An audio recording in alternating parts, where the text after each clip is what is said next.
Hello, welcome to ulaofthetea readings. My name is Lenore, and today I'm going to be reading your tea leaves. So let's go ahead. We're just going to get started right off the top. We're not going to wait for all the stuff. All the stuff to settle. No. We are on it today. So,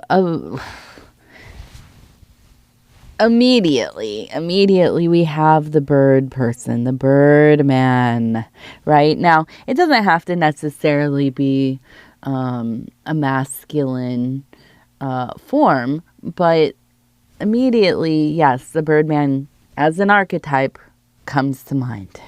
So we have the winged being here. You can see inside profile, the head being up here, and it almost kind of looks maybe like a donkey or the head of a dog.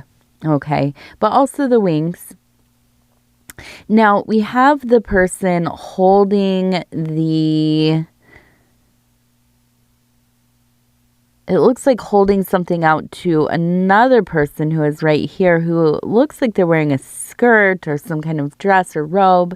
Now, below we have leaves that are kind of lying on and I don't mean tea leaves. I know, you're like, oh, well, obviously you're using tea. No, I mean like a leaf from a tree. We can see the leaf here and the stem here, okay? So the birdman is an interesting archetype, right? Now there are definitely, obviously there are a lot, there are interpretations. This is one of the more varied archetypes, okay? So I'm just going to go straight into my own relationship with sometimes it's a trickster.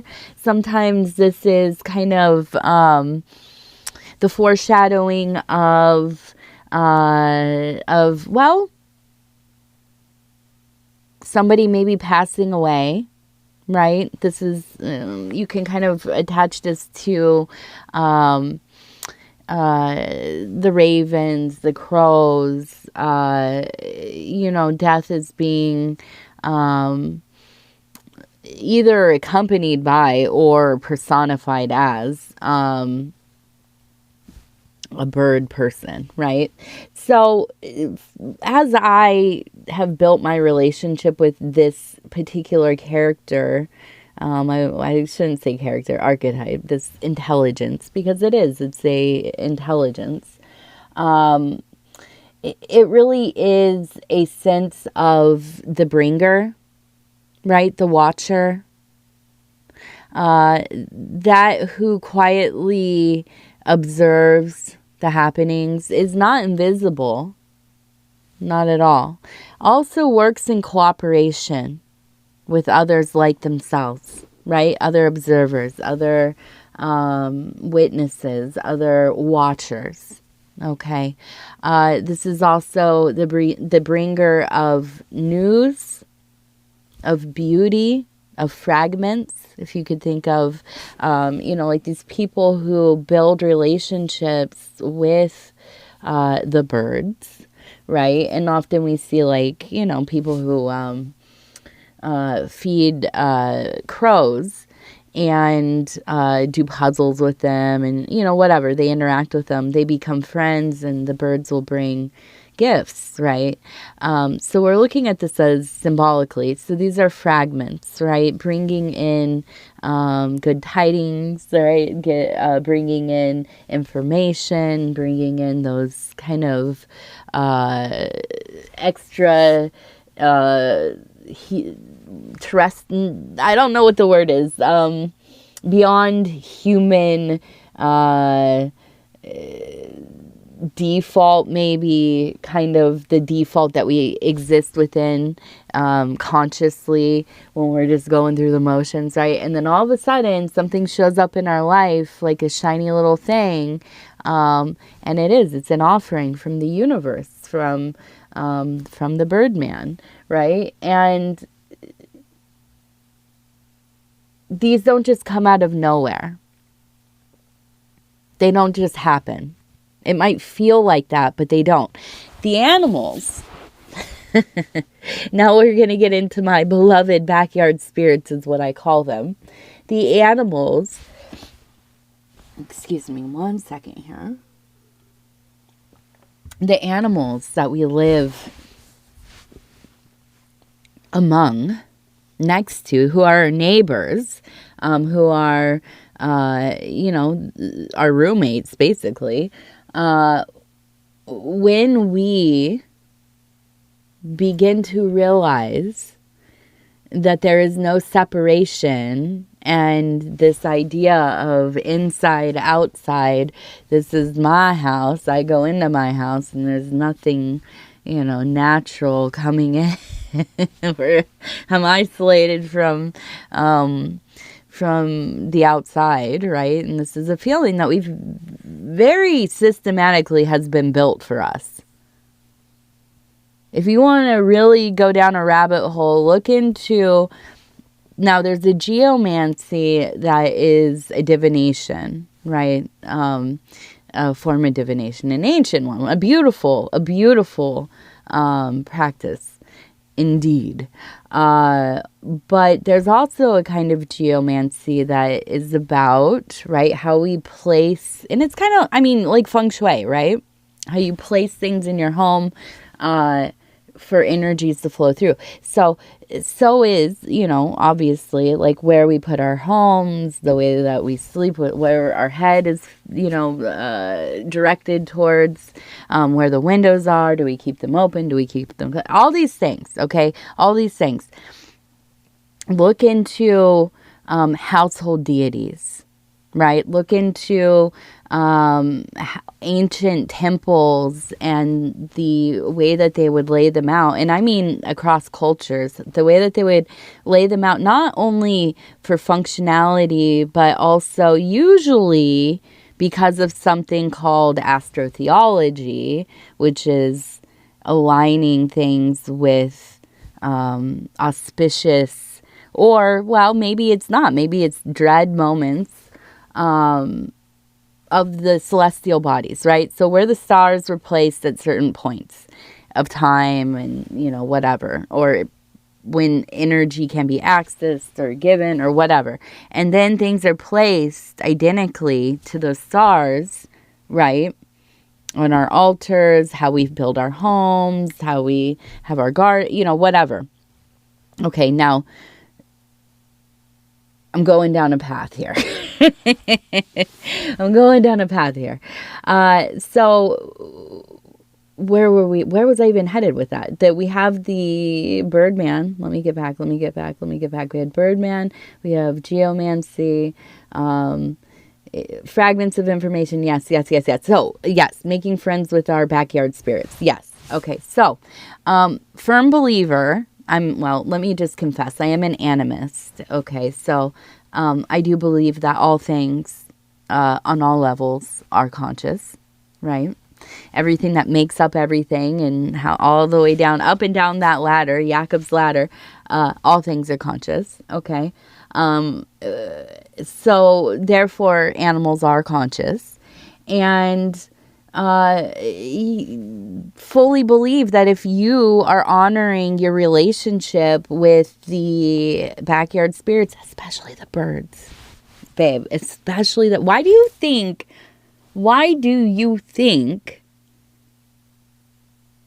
the behavior and flight and the murmurations of birds was one of the first forms of divination? Why do you think? Because the freaking birds are our messenger. They know everything, bro. And they'll tell you. All you have to do, listen, please, for the love of all that is good, because you're here. Like, something's glitchy about you anyways. You're here. If you're already almost 10 minutes in, you're here for a reason. So please go out. Wherever, if you live somewhere, if you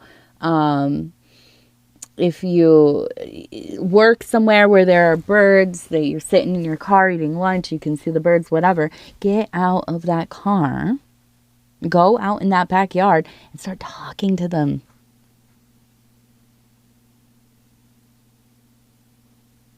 For real, start talking to them. Ask them how their day is. Ask them what's going on. I like to tell, I'm kind of a flirt. I like to tell them how beautiful they are. I tell them good job on all the, and where I live, we have heckabirds. So I'm out there talking a lot to a lot of people, a lot of birds, right? My daughter is always making fun of me because I call the animals. She's like, where'd you go off to? I was just out talking to people. The neighbors? No. The birds. They are the neighbors. The human neighbor? No, heck no. You know what I'm saying? No. So anyways, and we're going to get to the point here. Making friends with them, they will show up for you. They'll let you know before things happen. They will let you know. They will let you know. They will protect you. They will watch your house. They will watch you. They'll watch your babies. I'm not kidding. You sit back and say crazy all day long. Anybody who has grown up in the out of doors and has had friends with animals, schmanimals, I'm not lying. We see videos, like the dog goes and saves the baby and all that. Yeah, because you have spent time forging a bond with that dog, right? So why would that not extend to other kinds of animals? You know what I'm saying? So anyways, the Birdman reminds us, okay? The Birdman reminds us that here we go. We got to get back into that thing. We got to get back into that mindset where all of the the walls in our lives, the little boxes that we sit in, the windows that we gaze out of and say, oh, it's such a beautiful day. I wish I had time to be outside. Bro. The Birdman's at the window saying, babe, let's go. Get out here. The sun's coming out a little bit. You know what I mean? What are you doing? Take that little walk. Go out there. Scream. Cry. Laugh. Dude, I must sound like a Looney Tune. And that's not nice. I shouldn't say that. That's really ableist of me to say. But at the same time, listen, I've been in the hospital. You know what? The grippy sock place. More than once. Not in a lot of years. But still. And fully, them's my people. Okay, so I shouldn't say that, but also like gang, right? So I forget. Just, we need to get outside a little bit. We need to be in the thing with the things, right? With all of them little critters, with all those plants, the mineral, and that's the other thing. Make friends with the plants. Dude, if you are living an existence where you are actively trying to dominate, control, weed out, force in what does not want to be there or should not be there because it just keeps falling back, you know what I mean? What is you doing? When you get into harmony, and I was going to say, I'm not a tree hugger. Yeah, I am. Yes, I am. 100%. When you get out there and you're like in love with the stuff, it's in love with you, babe. 100%. Here, I was going to say, I've been doing this like just silliness, just like out loud in any moment that I have. Just really, just literally saying, I love you. I love you. Oh my God, I love you. And so on, the many variations, like expressing my love and devotion just openly, not to anything in particular. Weird, right?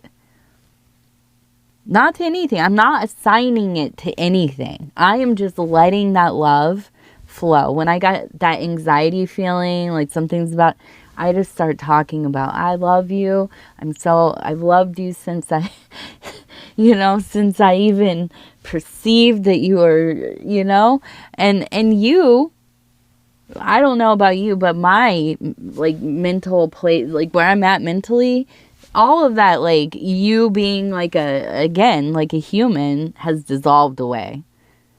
Babe, when I'm talking about stuff, I'm calling inanimate objects, a person, a whatever. Like the unseen, the thought forms, the concepts, the abstract, all of it, babe, all of it. I'm combating the ickiness of the existential, what's the word? What I am perceiving to be the collective state of things, right? And I'm saying I'm perceiving because my mind is skewed in such a way where it's kind of doomy right now. And I'm combating all of that with just like radical love. Love for everything. You know what I mean? And then when there's like that real, there are some things that just, not gonna fly. And we ready, right? We're getting ready.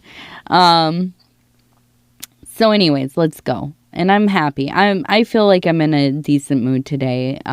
Just feeling like very let down about some things, about, again, the state of things, but also seeing like these clear pathways to forging bonds with people who are actively doing the work and actively doing the magic and actively, healing of self and raising families and breaking generational things and just speaking about their experiences, their truths, their feelings, no matter how shifting or whatever I love it. I love it. I feel energized by it. All right, so we have a group of people up here, an audience, right? And they're pointing over here. We have the number 20. We also have a bird sitting up here. Okay, you can see, look at, almost like to me, it reminds me of a fledgling. Okay, what's a fledgling? This is one of, like, those ugly little poofy, like, they look like old men. You know what I'm saying? Like, they're not newborn little chickies, like the little hairless one or the featherless ones. I'm talking about the ones that you find in the grass, and everybody's like, oh no, it fell out of its nest. Well, it's a fledgling. It's, it jumped out probably. But they hop around. They're figuring it out. They're getting their wings, exercised so they can build up that muscle.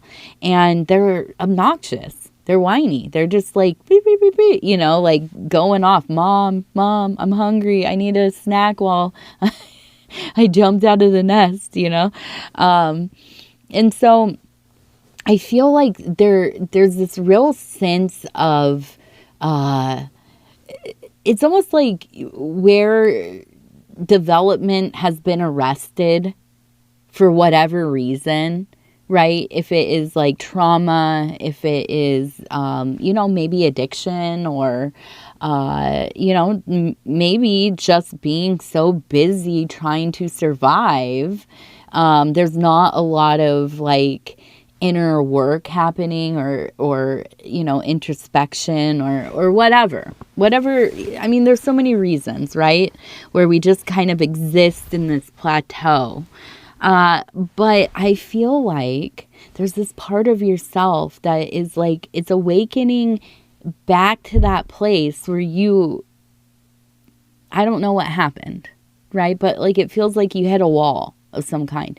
Now, I feel like this is kind of a long time ago, maybe in like your early 20s, somewhere in there, late teens, early 20s, still a young person, but trying to be a person, and I feel like now you are catching back up to yourself, right? For one reason or another, you have found some kind of like lifting of the veil or a veil, right? There's so many veils to be lifted as we initiate ourselves. I always laugh when they're, the veil of Isis has been lifted. Like, which one, bro? Which one are we talking about? Because like the first one is just like, welcome to my yard. You know what I mean? Like, you're stepping into the yard. I mean, it's sanctified ground, but bro, you still have to walk all the way up to that thing. And this is like a complex. There are a lot of rooms to see, a lot of, outer porches and hallways and corridors and, whatever, a lot of stuff, right? And so, yeah, a lot of veils. So that always kind of makes me, I don't know, that's like kind of a nerd thing right there. But anyways, something has been lifted in you, right? And you've done this. It's not magic. It's not like, all of a sudden I'm like, I see everything. I got a download from the stars, which, listen, all valid. I know I'm saying that kind of like sarcastically, but in comparison to, listen, downloads are important. Absolutely. Prophecy, visions, obviously I divine. So yeah, I fully respect.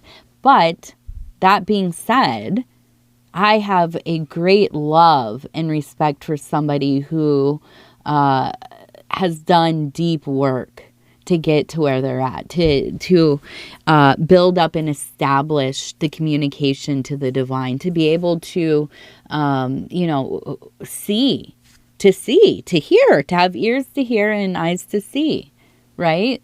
To not come into this through happenstance, or like you reincarnated and all of your stats are maxed out already. Like, all right, cool, bro, like, save some for the rest of us or whatever. But to see somebody really like work themselves to a place where, yeah, they are you're self-initiating, right? This is what self-initiation is, in my opinion. Right? Now, it's a lot of other things as well, but I see you going through this process. Now, people around you don't like it. I'm just going to be real. They don't like it. They like who you are because who you are is who they understand. Or I should say who you were, right? All of a sudden, you have all these ideas. You have things that you care a lot about, right? Now, hopefully, this isn't a case of you found something and now you're like, sorry, my stomach's growling. Sorry for my human function there. All of a sudden, you're out here trying to like, I don't plant the seed of the good word and all that kind of stuff. You know what I mean?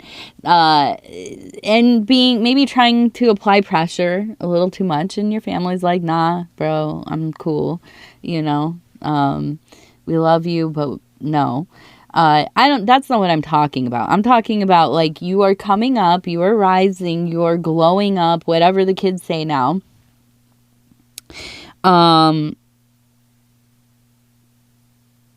And people are weird with you.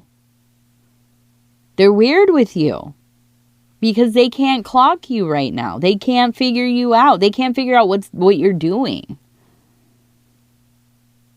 Now, you might be somebody who can do this out in the open, right? Do your work in the open. Not easy. This is what a lot of this channel is for me. I say I'm doing like the therapy. I use it for my magic and everything else too. I'm working out ideas as I'm talking to you. I am, seeing things, feeling things, but also trying to understand them myself, right? So, I understand it's not easy to do that. It's not easy to do it. Sometimes it becomes most necessary, right? However, I will say, and as I'm about to say this, I noticed there's like a smiley face here. I will always recommend that you do your work quietly until you have a deeper understanding of what you're doing. And I don't mean that you've memorized all the stuff or you've done the books and they're like, yeah, you can be in the gang now and here's your apron or whatever. Nah, that's not what I mean. I mean, you're doing the thing, and face it, it doesn't always feel in earnest, right? And it shouldn't, even at the higher, like if you've been doing magic for years, babe, if I meet somebody that's like crusty as heck and is like, let's get the book and now you have to wear this and you have to, if you say anything, if you move, if you walk on the wrong line on the ground, it's over, we have to start over. No, please don't make me start this over. Yeah. Sorry. I would say, and this is maybe just my own personal, I was going to say proclivity. It's not. My own taste, I guess. I don't know.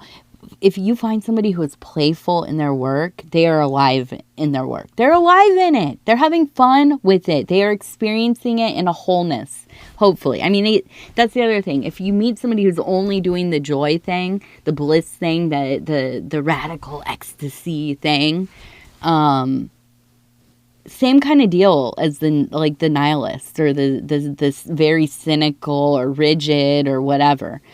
Okay, they all serve their function and, bless them on their way.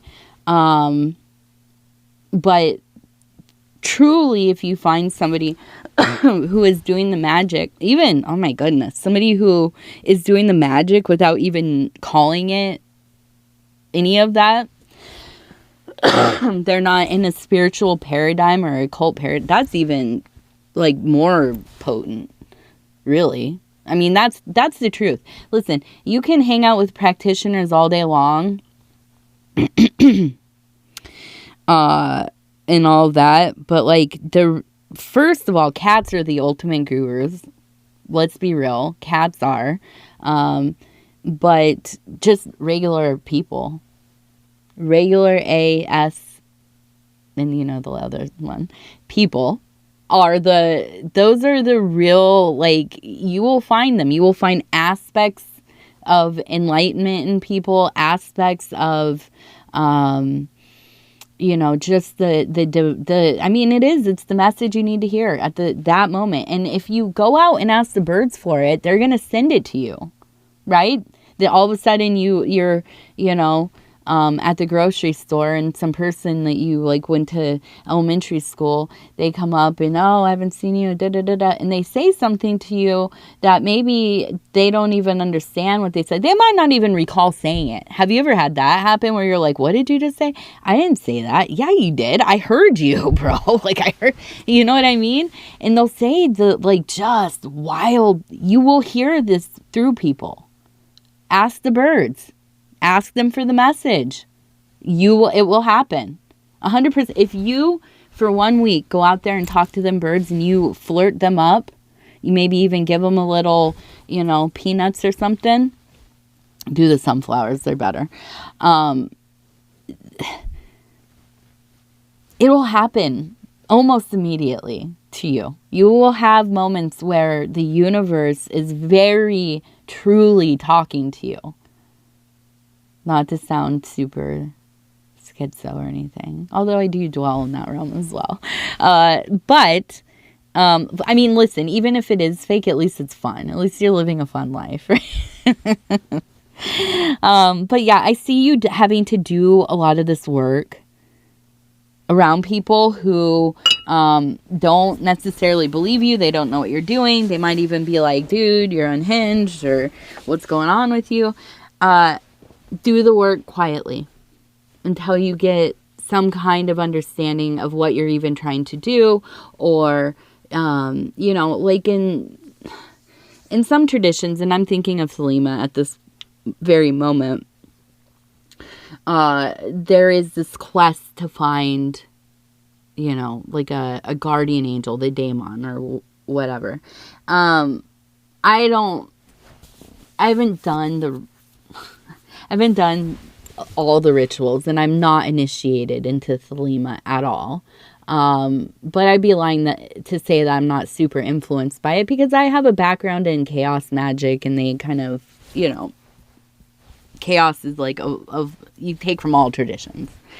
Closely aligned with Thelema, and other Western Hermetic kind of, systems or whatever. So, I don't know exactly what and it means different things to different practices.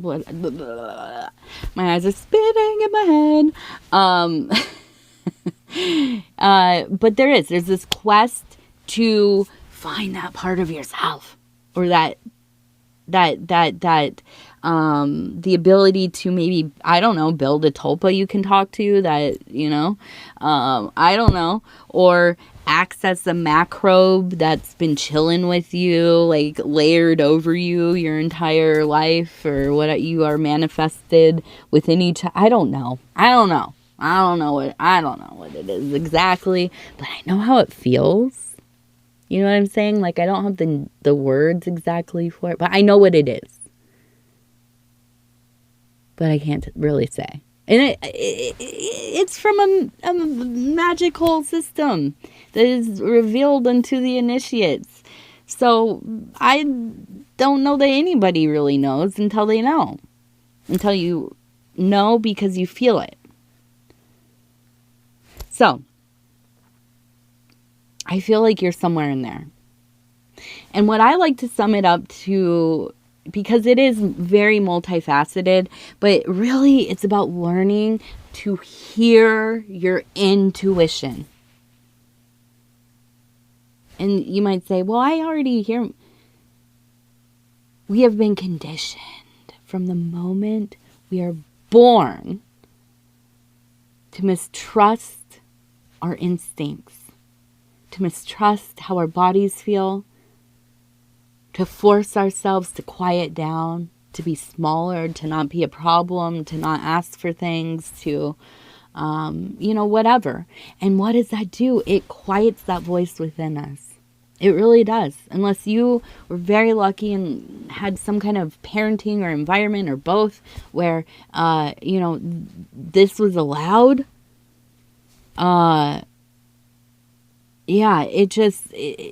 So returning to the ability to hear yourself, that's a big one. Like, that's a big step. But then to heed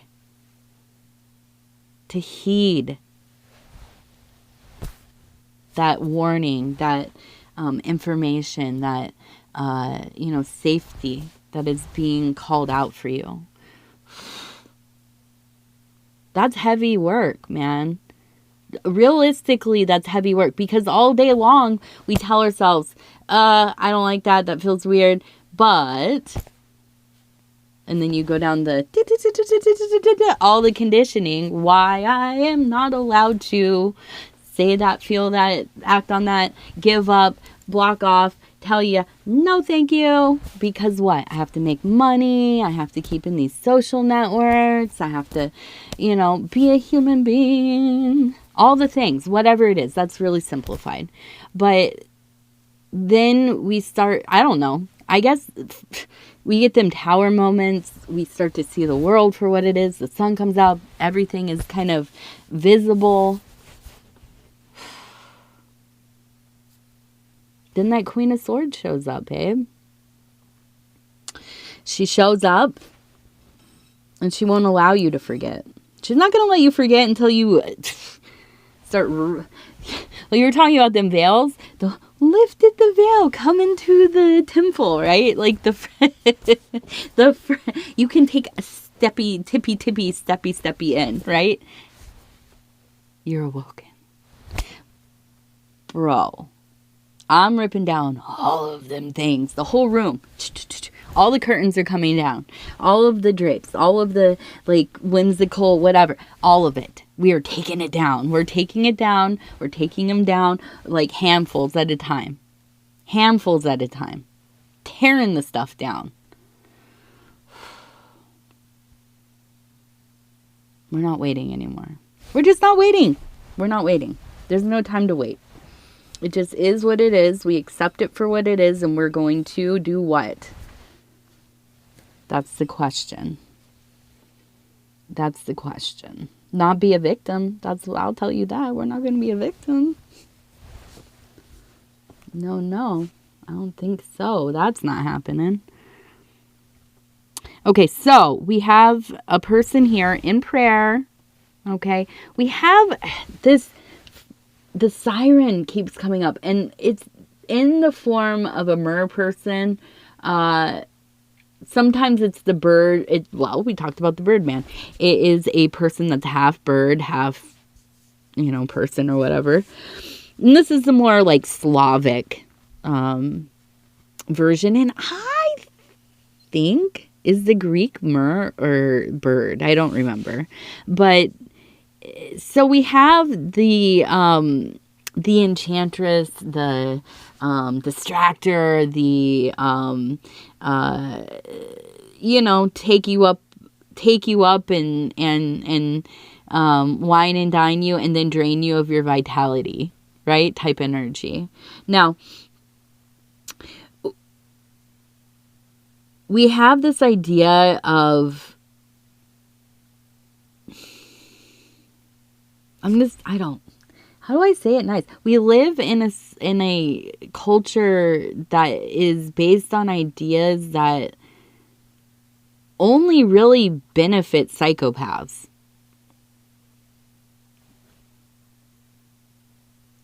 We're living among so many more people who have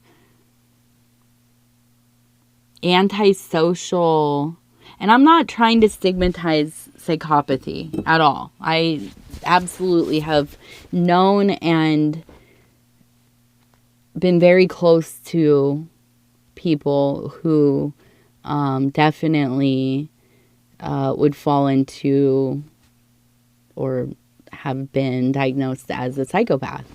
And I don't want to stigmatize that because it is. It's just it's another way that information, like it's a different operating system. That's what it comes down to. Now, what we do with the operating system is important. Okay, that's where all that is. But we live in a world that benefits people who aren't doing a lot of, or they're not doing a lot of the things they're doing, or if they are, which we do know within these realms of spiritual work and magical work, there are people who probably have at least some dominant psychopathic tendencies, right? Control. IEC control. Power. Control. And really just ruining people for their own amusement. And not ruining, I don't want to say ruining, but hurting people. Mind, body, soul, right? And we worship at this altar. All of us do. All of us do.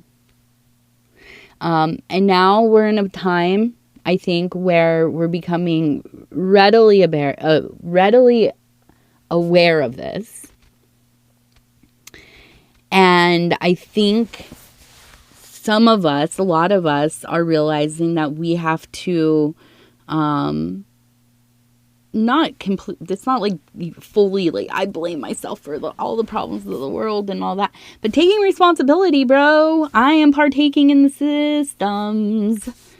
You know what I mean? Even if I was born into it, even if this is all I know, I wasn't aware. Well, now I'm aware. Now I'm aware. I've been aware, but now I have proof. I don't care about proof either. And this all comes back to the listening to yourself, right? Listening to I'm going to wait till there's like the people that are doing the thing give me full proof. They make sure that they put it on paper and go through all of the things. And then I'll believe it. And then I'll believe it. Then maybe I'll do something about it. Maybe I'll just go back to sleep. Because What sounds nice? The cozy bed does sound nice.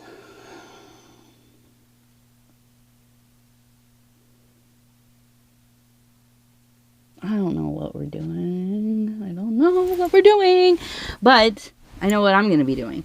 And that is, as they say, raising the vibration, breaking the chains of oppression and abuse within my own family line and within the greater connection. I guess that's what I'm going to be doing. Not to I'm not tooting my own horn because this is icky, dirty work, right? It's not glamorous. It's gross. And I'm going to look gross doing it. 5. That's part of the whole deal. I'm going into my corona, babe. I am 4. 5, 4. We're counting down, right? We're going one at a time. Where are we at? We almost hit 3, bro. We almost hit 3. It went to 82. It was real close. Spirit said almost, but not quite. All right. I love you guys so much. I love you. I love you. I love you. This was a long rambly, but I hope you've been here with me. And if you have, thank you. Take care of yourself. We'll talk soon. All of that. If you want to subscribe and leave a comment. All right. Love you. Bye.